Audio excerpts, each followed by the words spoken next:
ప్రపంచంలో చాలా మంది చదివారు. దానికి ఒక ఉదాహరణ మీకు ఇస్తాను. ఆయన పేరు ఓపెన్ హ్యామర్. ఓపెన్ హ్యామర్ గురించి ఎవరైనా విన్నారా? ఎస్, ఒకటి రెండు చేతులు. ఓపెన్ హ్యామర్ అన్న అతను 1945వ సంవత్సరంలో ఈ హిరోషిమా, నాగసాకి ఈ నగరాల్లో, జపాన్లో ఉన్న నగరాల మీద అమెరికా వాళ్ళు ఆటం బాంబ్ ప్రయోగించారు. ఆ ప్రయోగాలకు ముందు ఒక టీంని సెలెక్ట్ చేశారు. ఒక టీంని, ఆ టీంకి ఓపెన్ హ్యామర్ అన్న శాస్త్రవేత్తను ప్రముఖుడిగా నియమించారనమాట. ఈ ఓపెన్ హ్యామర్ అన్న వ్యక్తి జర్మన్ దేశస్థుడు. జర్మనీ నుంచి వెళ్లి అమెరికాలో స్థిరపడ్డ దేశస్థుడు. ఆయన ముందు ఈ ప్రయోగం చేయాలన్న టాస్క్ ఆయన ముందు ఇవ్వబడింది. ఆ మనిషి అన్నాడు, ఇది ఒక మహత్తరమైన కార్యము, ఇది నేను చేయలేను, నాకు ఎంతో ధైర్యం కావాలి, ఈ ధైర్యాని కోసం కావాలంటే నేను భారతదేశానికి వెళ్ళాలి అన్నాడు ఆయన. భారతదేశానికి ఎందుకు వెళ్ళాలి అని అడగడం జరిగింది.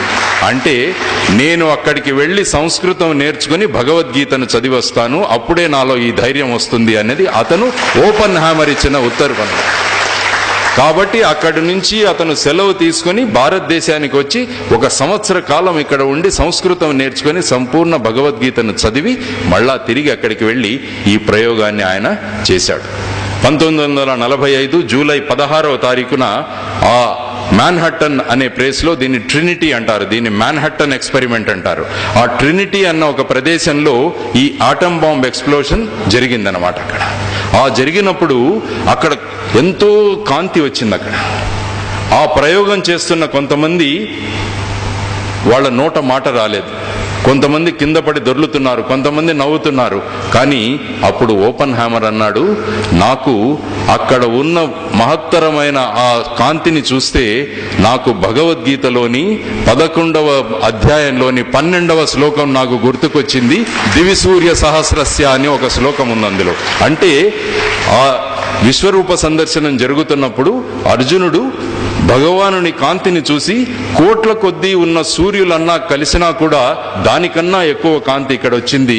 అలాంటి శ్లోకాన్ని ఓపెన్ హ్యామర్ అప్పుడు గుర్తు చేసుకున్నాడనమాట. కాబట్టి ఎక్కడో దేశ విదేశాల్లో ఉన్న వాళ్ళంతా మన దేశ సంస్కృతిని, సంస్కారాన్ని గుర్తించి అక్కడి నుంచి వచ్చి భగవద్గీతను అభ్యసించి దానిలోని విషయాలను నేర్చుకున్నాడు. కానీ ఓపెన్ హ్యామర్ చెప్పింది ఒకటే, నా కర్తవ్యం, నా డ్యూటీ నేను చేశాను, కర్మయోగం.